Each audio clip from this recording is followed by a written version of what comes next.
All right, so a couple of things just injury wise. The one from a Gannon report, Daryl Taylor was a full participant in the walkthrough today. As I mentioned before in the past, today and tomorrow we walk through just more about getting our guys back, getting them fresh. A couple guys coming back off of injuries, getting these guys legs back underneath them, and have some above the neck work, and get rocking and rolling. So, questions? On the injury front, how about Caleb's situation? How's he? He's good. And Jaquan Brisker, is it possible he plays this week, or is that off the table? It's uncertain right now, so we'll see as the week progresses. Going back into watching Thomas, when just looking at Caleb and his eyes and what he was seeing from the defense, what was your thought on just how he viewed the field? Yeah, I think two things. One is we got to do a better job of showing some stuff up protection wise. I think what happened early in the game is had some leakage, which does obviously kind of speed you up at times as far as getting through progressions. But obviously watched the tape this morning and made some corrections.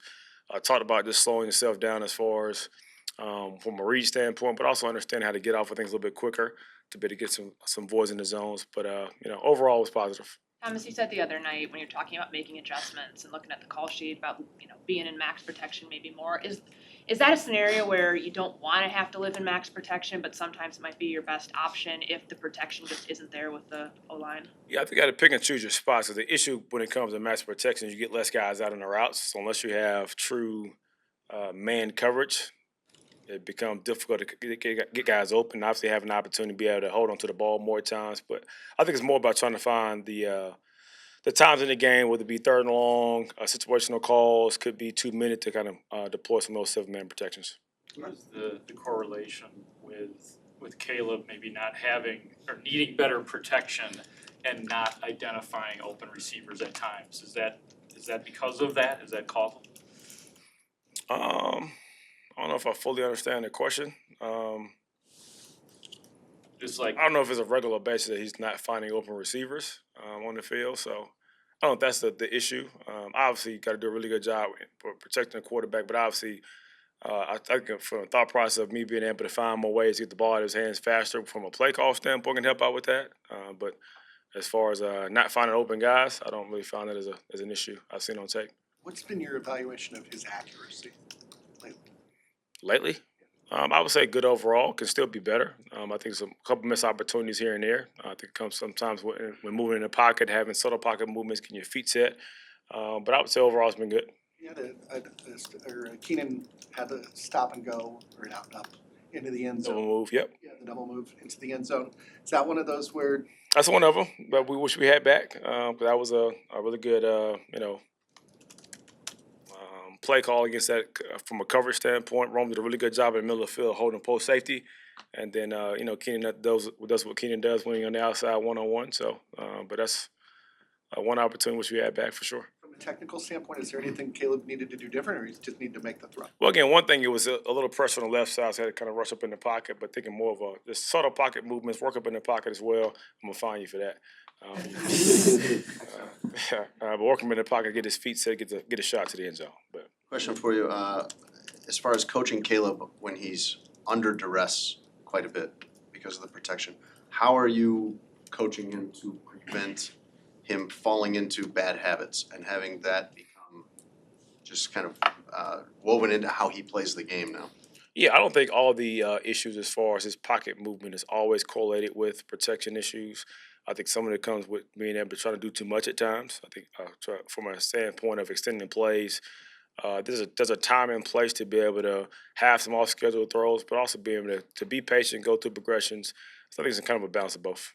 or when you go back to the first game against Detroit on Thanksgiving Day, when you look at that first half, have you been able to identify some things from that first half beyond what maybe you told us after the game in terms of getting? Yeah, don't commit penalties and get open versus man to man.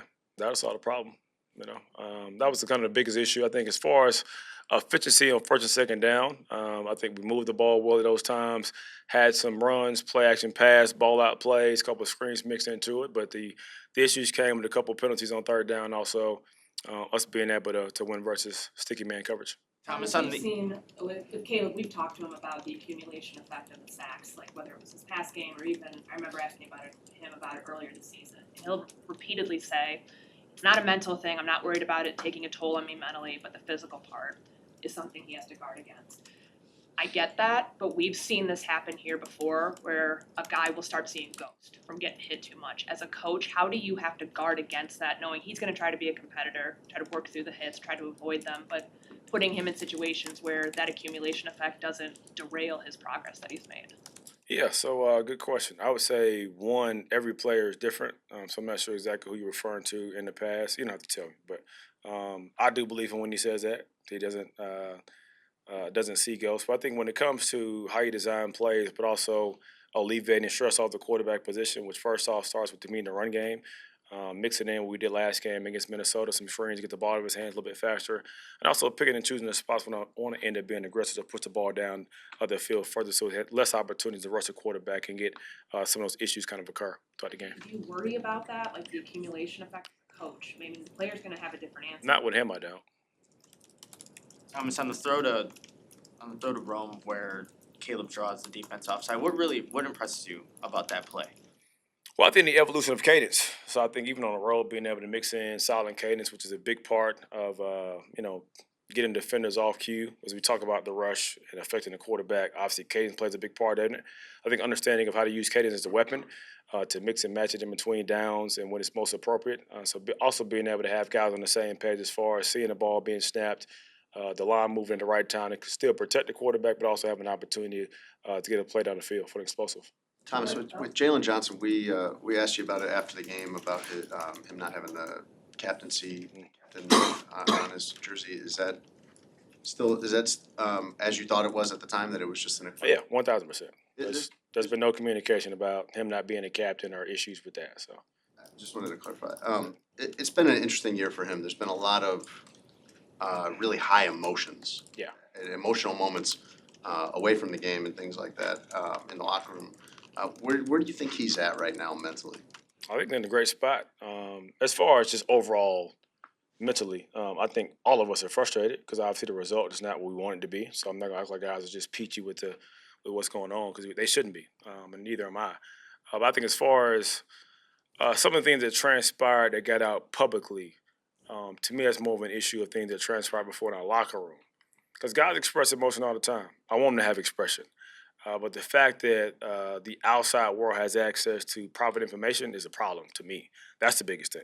So that's one thing I talked about when I first took over as the interim head coach is, and I gave the example analogy about the family atmosphere and what the outside world knows about what happens in my house is not their business. And so a lot of guys get frustrated, which is normal. I want those guys to express their emotions, communicate it, to get it out. That's probably should be a safe space. But I think it's in a great spot right now. Really is. Play between the lines. What have you seen? Since you've been head coach, what have you seen from his play? It's been consistent. I think as far as being to be aggressive, to play, make plays on the ball in the air, and also try to eliminate some of the guys' best receivers that we play against. So I think it's been good. Coach Gordon, with Cole Kmet, what's been the challenge of trying to get him going passing? I don't really see it as a challenge. I think again, plays are designed to be able to kind of go through specific reasons to get guys the ball, and it might be just like I said before, more based on the coverage that plays out. And so it's no issue as far as trying to design plays to get in the ball, but also when you understand the guys you have on the field, how you distribute the football, and also what the defense does to you, that kind of dictates where the ball does go at times. And obviously, I want everybody to have as many touches as possible, but it's one ball and a bunch of talented guys, so it's more about the flow of the game plan, also what the opponent does too as well. Because there are so many frustrations and guys are vocal about it, how do you kind of keep tabs on the room and the energy in the room and keeping everybody moving in the same direction? I would say first off by setting the energy when I walk in the room. It's the most important thing as far as what our focus should be and being consistent with my approach and how I feel. I'm always open and honest with them, very transparent, being clear about the communication. But also I think of being able to give those guys an open doorway to be able to communicate their feelings. Not that I always am going to act off of their feelings or emotions, but I think an understanding of what my role is, try to figure out how to get the best out of those guys, but also help them work through problems, not just in the game of football, but also, to me, more importantly, in life as well. The Lions have given up a ton of points since you saw them at Ford Field. What have teams been able to do and take advantage of maybe vulnerabilities, some of them injury related, that you feel like the Bears should be able to do as well?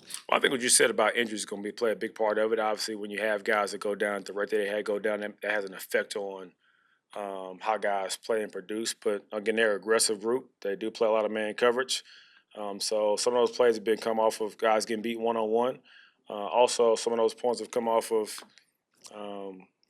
certain individuals who have superhuman ability to kind of create some off-schedule plays, break tackles, extend plays as well. So I think it's a mix of both. Can you attack them any differently now in their current state than 3 weeks ago? I see them kind of being the same as they were 3 weeks ago. So it's going to be a similar kind of plan of attack as far as what we have against them.